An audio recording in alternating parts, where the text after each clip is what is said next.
I'm Janette Roush, and this is my Hospitality Daily episode. Janette Roush is the Senior Vice President of Innovation and the Chief AI Officer at Brand USA. And in this video, we get into her role, what Brand USA does, and its mission for driving innovation forward in travel, and what she's learned that you can apply to your work about creativity and becoming more effective.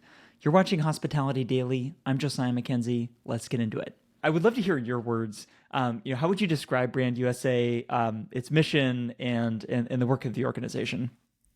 Well, we're the destination marketing organization for the United States. So we are here to drive international travel into the United States for the benefit of, American citizens, for our businesses, and for the benefit of those travelers. So if you think about travel as a tool to build diplomacy and to build empathy, that's an amazing opportunity that we have to tell the stories of all of the destinations inside of the United States. And from the diplomacy piece, that's where thought leadership can come in. So it's created this nice opening for a role like SVP Innovation and Chief AI Officer to live inside of, our mission in this company. I love that. I would love to hear a little bit more about your role. Being Chief AI Officer is a unique role. It seems like an exciting role. What does it cover? So it's just making sure that our industry is going to be prepared to benefit from these new tools. And innovation could cover things like augmented reality and virtual reality, as well as all types of AI. So whether that's predictive AI, so that we're making better use of our data to help destinations and tourism businesses make decisions, or generative AI, and whether that comes to helping us clarify our thoughts, which is a big way how I use it, or helping with the creation of content. We see new tools coming out every single day, right? It's a lot to keep up with. So understanding what role are those tools going to play in the work that we do in the future, because that work is going to change. And that's not new. Knowledge work is always changing. But in 2030, our work's going to look a lot different than it does in 2025. And I want to make sure we're ready. I'm excited to get into that in this conversation. I was talking with my friend Ed Skapanak, who's doing great things in tourism marketing in St. Louis this morning. I said that we had this conversation coming up, and he had a lot of questions, but he was interested in if you're able to share a little bit of the backstory and how this role came to be within Brand USA. Because I think a lot of organizations are thinking about, do we staff at what level? Are you able to share a little bit of the backstory of how this role came to be? The idea is that we won't always be able to outspend every international destination. So if you look at destinations in the Middle East and the enormous financial investments that they are making in attracting the international traveler, and whether that's consumer advertising or working through B2B channels with the travel trade, with business event planners, we're not always going to be in the position to outspend other destinations. But we want to make sure that we're competitive from a smarts level. And so that's the approach we're hoping to take. I love it. I'm curious for you personally, why did you take the job? I mean, you've described a lot of very interesting things. I'm curious on, how you thought about this in your own career and life's work. What made you take this role? I have a really kind of diverse background that is not tech at all for the most part. I have a theater major. I moved to New York City to get a master's in performing arts management. And the first job that I got was at a company called Theater Direct that ended up being purchased by Broadway.com. And so I was thinking I was moving here to work in theater, but this was a tourism company. I spent 8 years developing the Asia Pacific market, through B2B sales channels for this company. So working on both group ticketing and FIT sales, understanding OTAs and distribution models as those were built up. I remember being at World Travel Market probably in 2000 and all the middle-aged men who wanted to come by and say, "Oh, I don't know about this whole internet thing. I don't think you have a business model." I'm like, "Well, okay, Grandpa, we'll see how that plays out." And we see that happening today, I think, with AI. There's definitely a community of people who are starting to push back a little bit. And I think just like with the dot-com bubble, that wasn't an indication that the internet wasn't a way that we were going to do business. That was just an indication that some companies were overhyped. If you think about like pets.com, like just having a great URL wasn't the same thing as having a great business model. And we will see that happen. That's absolutely going to happen with generative AI. But it doesn't mean that this isn't going to change really deeply the work that we do. And so I stayed with it because when this was released, when ChatGPT came out to the public in November of 2022, I was working in marketing for New York City tourism. And I just I just became obsessed. And it reminded me of a few years earlier, I'd been running the insights department at a Broadway ad agency. And I was so jealous that these tools didn't exist to help me do that job a decade earlier. And so I really dove in. And so I've become this passionate evangelist about these tools, and that's what attracted me to the role. I can't wait to get into some of the details of innovation in AI specifically, but I appreciate you sharing that because I love speaking with people who build these varied careers across industries, across different types of work, and then they incorporate it into what they do now. And I'm curious, broadly speaking, kind of as you think about innovation in general, working across these different industries, were there skills or capabilities you developed building your career there that are now you're finding useful as you're innovating in the world of tourism and travel? All kinds of stuff. I would say, honestly, curiosity and kind of the tenacity to keep poking at something until you figure out how it works. I've heard people say that Gen X is specifically really well positioned to learn how to use Gen AI because we know that you have to take out the Nintendo cartridge and blow on it to make it work. Right? We know that technology doesn't do exactly what you want it to do the very first time that you take it out. And boy, is that true for these tools. You have to go through a lot of trial and error to get the results that you're looking for. And so being able to continually poke at it because you know it's in there, that served me well. I love that. And I'm thinking back to something I recall you mentioning in an earlier event presentation that you gave, where if you are not bringing all that life and career experience to it, it can seem magical, right? But there's a certain degree of healthy skepticism that actually makes this work better. And so that is, I think, is interesting. And as we think about innovation and technology, folks that are listening with a lot of life and career experience, this is actually a great opportunity for you, it seems. Yes, I think you have to have the experience to look at the output and know if it is good or not. So if you think of the college student or the intern who, oh, write a paper for me, and you are so blown away by the fact that a computer can write a paper for you that you just rush to turn it in because it looks polished, it follows all of the rules of writing a paper, that you don't stop to really read it and think, this needs a lot of work. This is not the final product. I was using ChatGPT to help me write Python code. I don't know how to write Python code. I don't know anything about Python. It was walking me through, from the very first step of what do you have to install on your computer in order to run Python. And so it's amazing that I can get from 0% to 60%. But if something goes wrong, I can't look at it and know where exactly to go in and troubleshoot. I have to completely rely on the chatbot to guide me through troubleshooting. And so, like, those jobs, like, they're going to continue to exist because you still are going to need the people who can look at something and know if it is good or not. If I'm asking for a SWOT analysis, I need to be able to look at the output and know if that is usable or not, if it's going to help me or not. It's not enough that a computer did it instantaneously.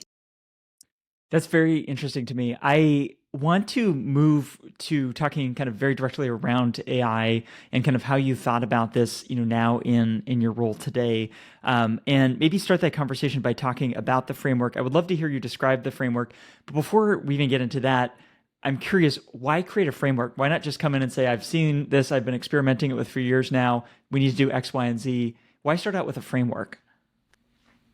I think a framework helps us understand what the role at hand is. Like, what is it that we need to get done? Uh, I've learned honestly through working with the chatbot tools over the last 2 years, it, they are algorithms that are looking for patterns and data. And a framework is a way of organizing the patterns in that data. So that's why frameworks are taught at business schools, because it allows you to take big problems and organize the information around the problem in a way that might lead you to a solution. And it's also like it's a good talking point so that you can be succinct and you can more easily communicate a message. So that's why I've leaned into frameworks as a way to help people get a handle on what I want to try to do and help myself. I appreciate you putting it together. I'll link in the show notes where people can read it in its entirety. But if I think about kind of even just all you've done in recent weeks and months, is you've really advocated for the potential of this, and you've invested a lot in education, not only within your organization, but helping others. And I appreciate that. I've learned a lot from you there. So I'll link to some of those places where they can not only hear some of the remarks you've given on this, but also read the framework. But I think for people watching and listening to this, I would love for you to just describe in your own words at a high level, kind of what does this framework include? So initially, there's three components of it. I think the most important component is that you have to start small in order to think big. So don't approach the problem with, oh my goodness, I need to AI my website. Let's get a chatbot on there, and then I can check AI off the list. The role is more helping your staff understand what the opportunities are. And the only way you can do that is rolling up your sleeves and getting in there, because AI, generative AI, does not work the way that we're accustomed to software working. We know that in Excel, if you put a formula in a cell, you're going to get the same output every single time. That is not true for generative AI. And so by helping your individual contributors at your organization see the nuances of what AI is good at, what it's bad at, and seeing how that changes over time. Because things it was terrible at a year ago, it may very easily accomplish now. And so helping people see the little ways that it can make your workday less annoying or flow a little more smoothly or help you out, that is going to show you, oh, there's actually some big ideas that we can take on board. And I know that AI can do this because I really see the way that AI operates. So the little ideas will ultimately lead to the bigger helpful use cases. And I don't think there's a shortcut to that. It's so fascinating. I mean, just to follow up on this point, I have talked to so many people about how they are using AI personally and in their organizations over the past couple of years. And it's interesting. Often there are, either for people themselves or kind of observations they've had of their teams, I don't want to say a stigma, but like kind of this interesting dynamic where it's like, can I be using it? Is that cheating? Is it, kind of like, how do I think about that? But I think, I mean, to your point there, it seems like this stuff needs to get out in the open. I see you modeling this in your work, even kind of the guidelines you mentioned at the bottom of the page. You kind of talk about how you use AI, and it feels like there's a certain level of this needs to be an open conversation, to your point of getting this out there and helping us start to learn about the use and its impact in our teams and our organizations. The cheating question is really interesting, right? Like that came up in a conversation I was having with a colleague a couple of weeks ago. She's like, yeah, well, people here have started diving into it a little bit before you came on board, but people are concerned they're not really doing the work if it doesn't feel hard. Uh, I would reframe that.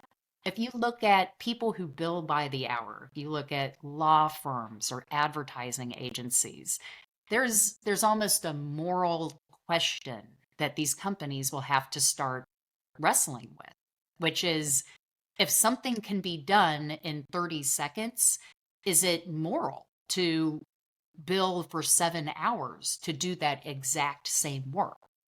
And I think from a nonprofit perspective, from a DMO perspective, we have the privilege of working, in some cases with public funding in order to benefit our destinations. So might we have an ethical obligation to do the best work that we can and to do as much of it as we can to not spend 7 hours on the 30-minute or 30-second project. And so that reframing, I think, is eye-opening for a lot of people. I love it. I would love to get into the other two components of your framework because I think there's a lot to unpack around this. What's the next one? It's aligning leadership with learning. So it's thinking about this as both a top-down approach and a bottom-up approach to AI adoption in your organization, and you have to have both. So you need leadership, you need the C-suite to be completely on board with this, because otherwise your staff is going to be concerned that this is cheating, that they're not supposed to do this. They may not have then paid tools to do this work. And so you could be dealing with BYO AI, people who have their own paid tools that they're using, or worse, they might be using free versions of these tools. And the free versions, they're going to be training future models on the data that you put in. It also means that if people are not competent to use the tools at work, they're not going to say what they're doing with it. So nobody else gets to learn from what they're doing. And they may not know that, oh, you really shouldn't put confidential financial data or resumes into these tools. And in the free versions of those tools, you absolutely should not be doing that. And your legal team should look at what is, safe to do with a paid tool. And so if you don't have those conversations at a high level, you just have people sneaking around and it's putting your company at risk.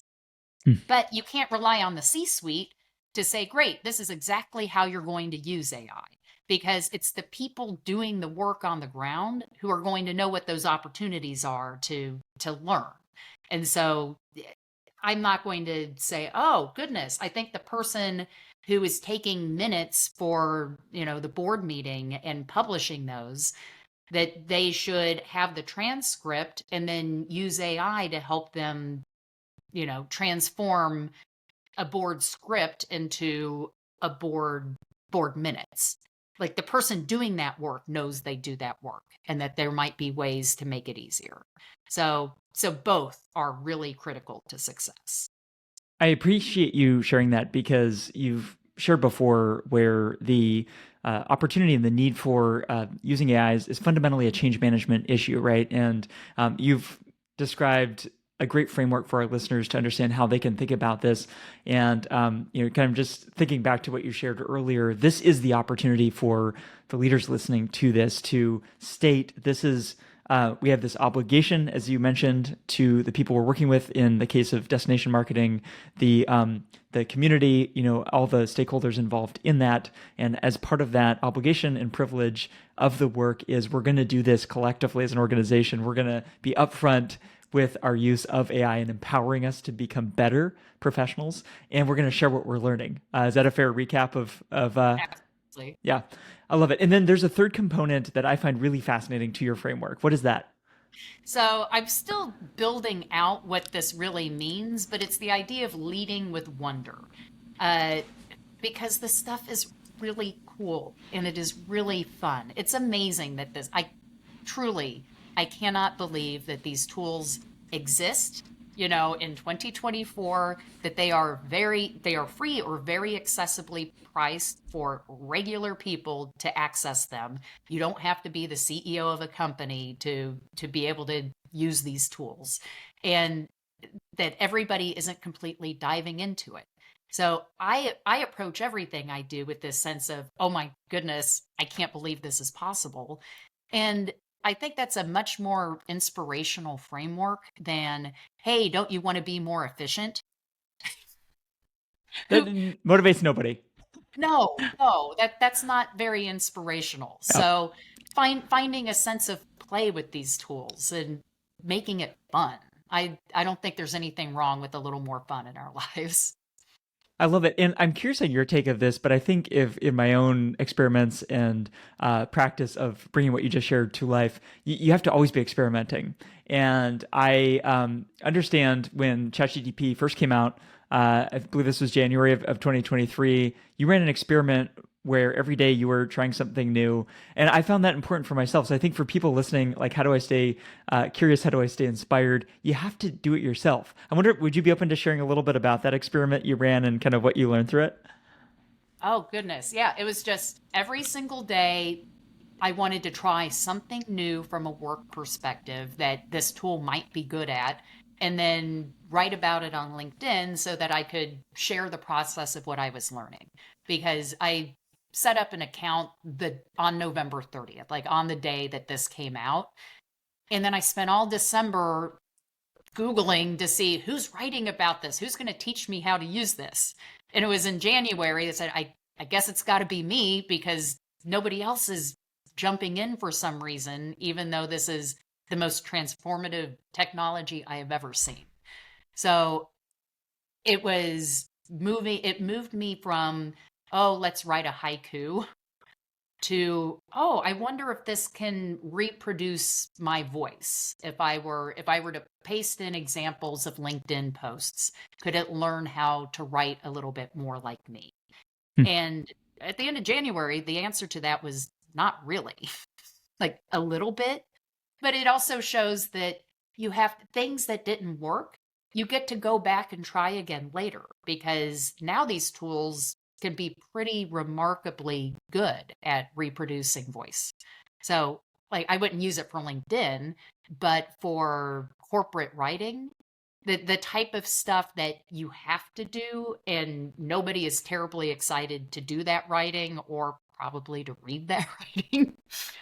To have something that makes it a little easier is a gift.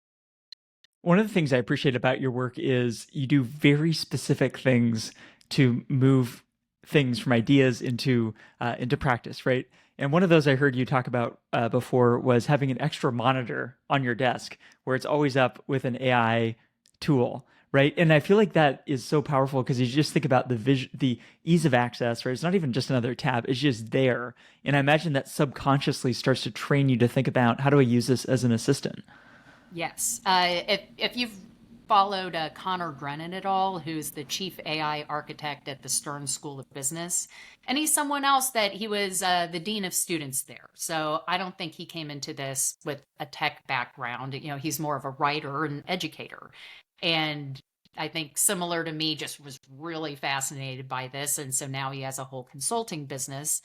And when he is doing talks, he will pull a post-it note off of his computer monitor that says, try Chat GPT. And he's like, even I have to remember to remind myself, see what it will do, because we don't know. And the answer to what can it do is different every day. Interesting. So you mentioned him and his work. You mentioned Google and doing a lot of kind of research when ChatGPT first came out. I'm curious for you, what sources, authors, speakers, other sources are you looking to learn today? What are you finding useful? Ethan Malik, who is a professor at the Wharton School of Business, he posts a lot on LinkedIn. He has a newsletter called One Useful Thing. I think he contributes a lot of really great practical ideas to kind of the discussion of AI. I subscribe to a media company called Every. I think the website is every.to. And I enjoy their work because it's much more philosophical. So they put out 3 pieces of content a week, and it goes just a little deeper into the what is the meaning of this? What will our jobs look like in 2030? What are the high level implications of AI on society? And I whether or not that's useful in my day-to-day job, just as a person, I think that's really fascinating. And then I follow a number of people who write about AI governance because it's an area that I don't have a lot of expertise.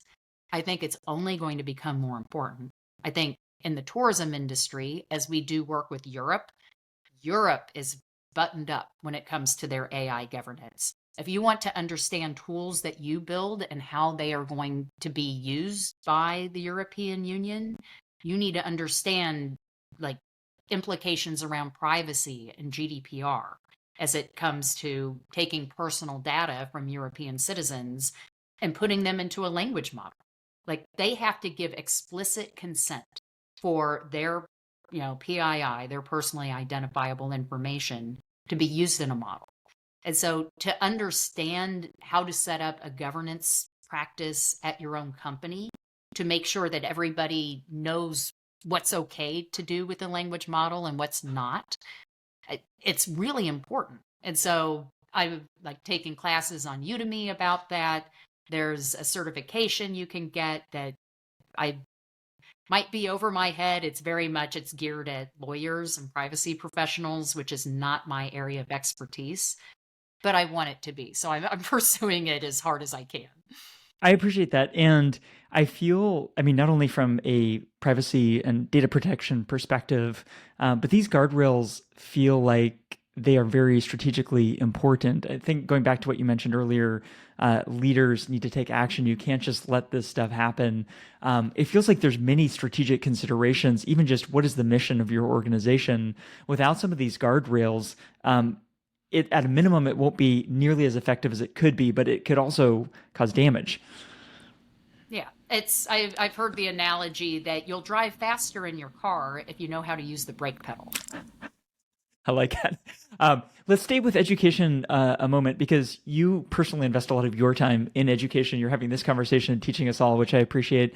But also in some of your guidelines that I have up, or a recent newsletter you had that's coming out about a week after our time of our recording. You talk about education, and you specifically talk to conference organizers, adding kind of 101 level workshops.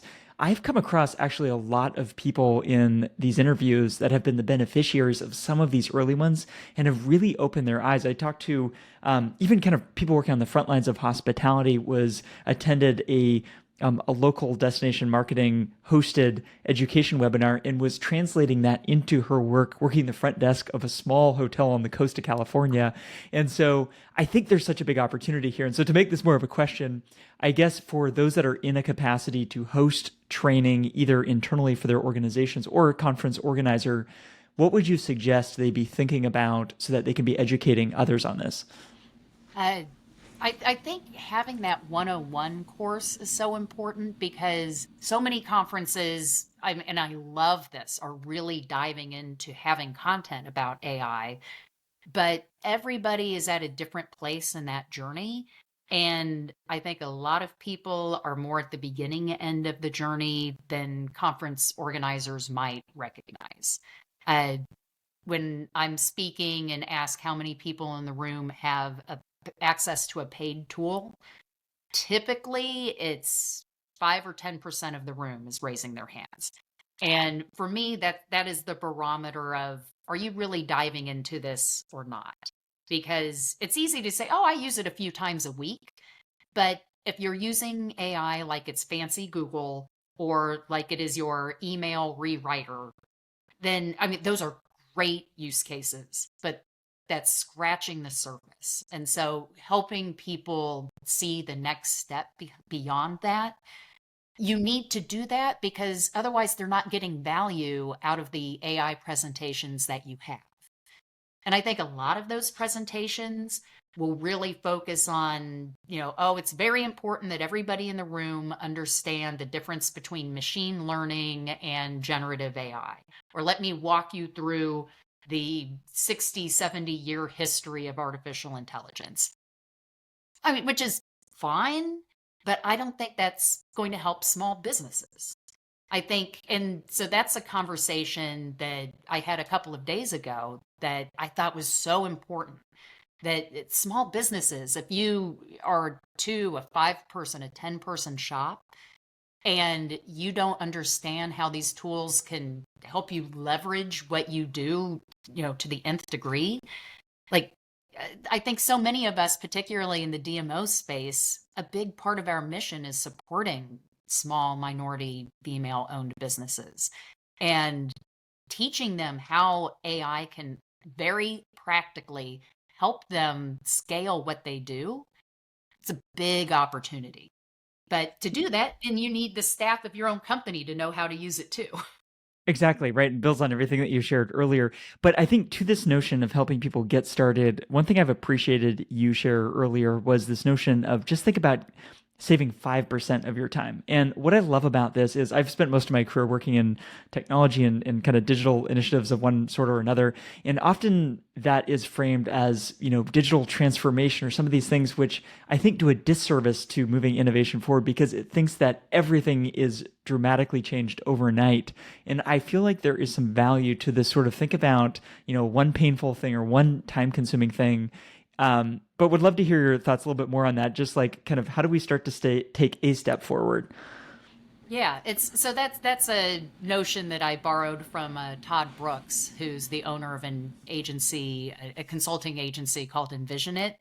And is if the only thing you are trying to do is recoup 5% of your day, like there's something about that notion that turns people off. Or like, well, that's not big enough.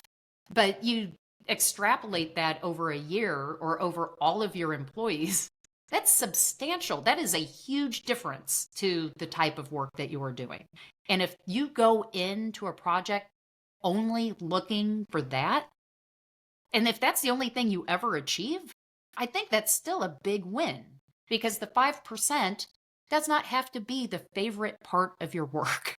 Like my 5% isn't going to be writing a post on LinkedIn because that's how I learn. Like that is how I kind of think through what is my thought process about an idea. I don't need to outsource the things I like. I need to outsource compiling, information from 20 different people at my company for the annual report. That is not a job I ever enjoyed. And so something that makes that easier and quicker and a little bit fun, sign me up. I think that's great. So help people see this isn't about, oh goodness, the robots are stealing my job. I'll be unemployed tomorrow. No, just the bar is going to raise. And so how are we preparing for that?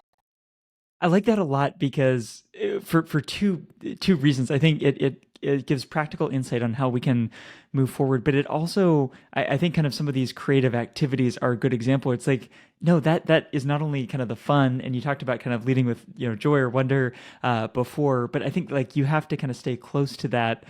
Like that brings excitement to life, right? And so there's a huge opportunity there, and so kind of seeing maybe it's used elsewhere, but it does bring up a question in my mind as I think about this because AI seems so good at maybe some of that data analysis or using or remixing information.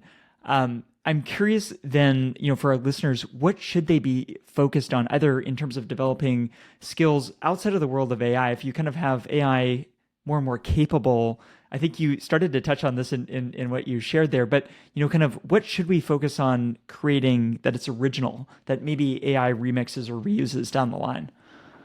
Well, if you can think about how our missions won't change, but I think the way that we get at the work is going to change.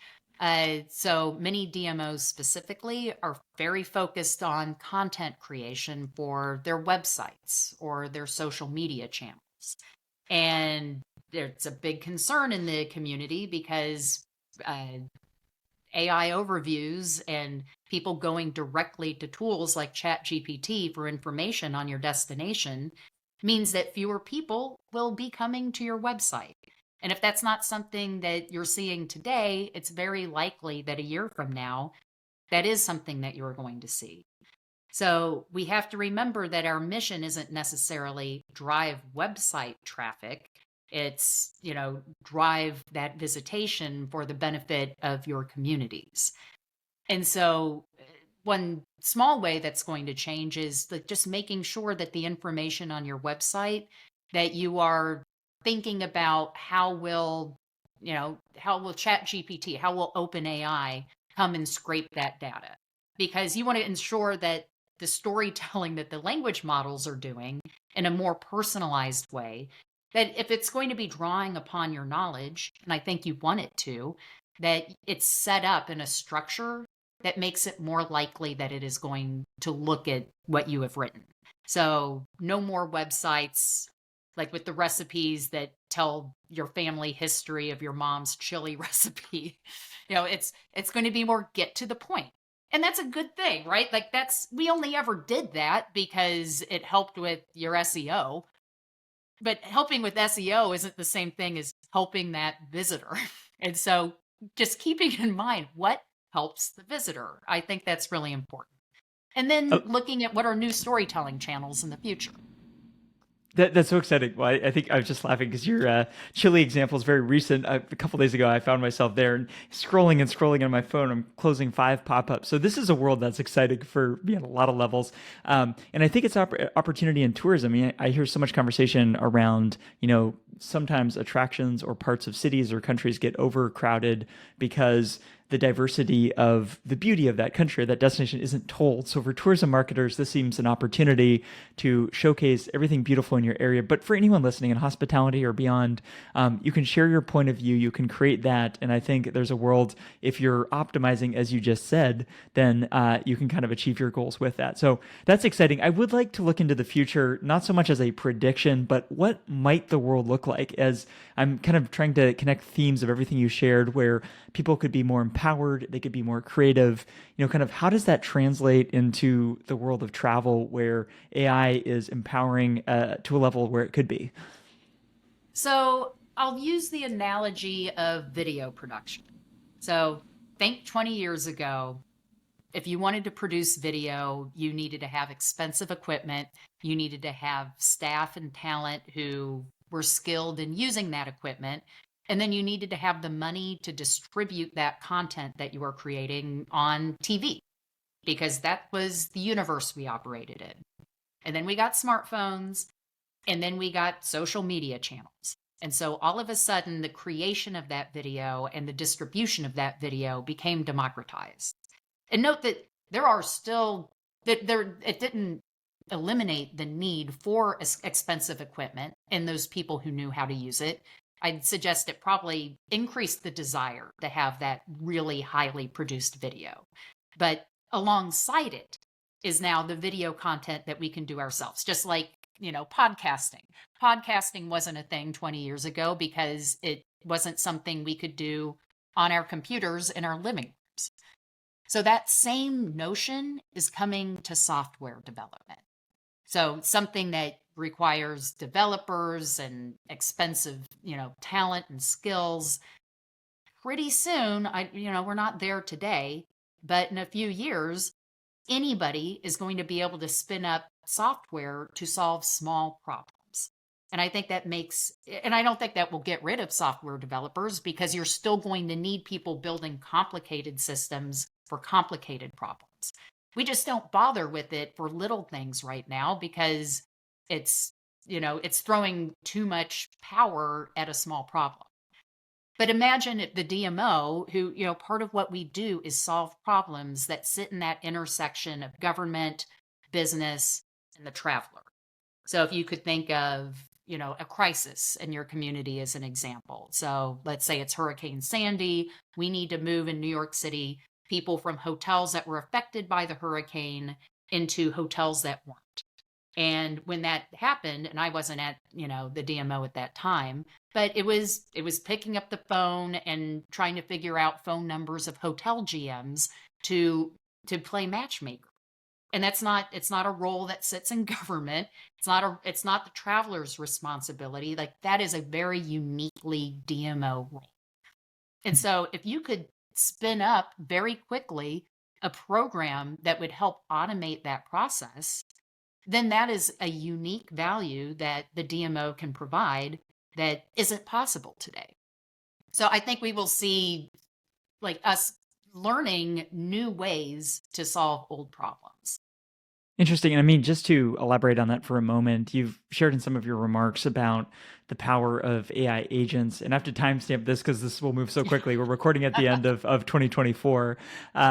But is this, I mean, I'm just thinking of this example you just shared. It isn't enough just for an organization, New York City in this case, to contact all the GMs.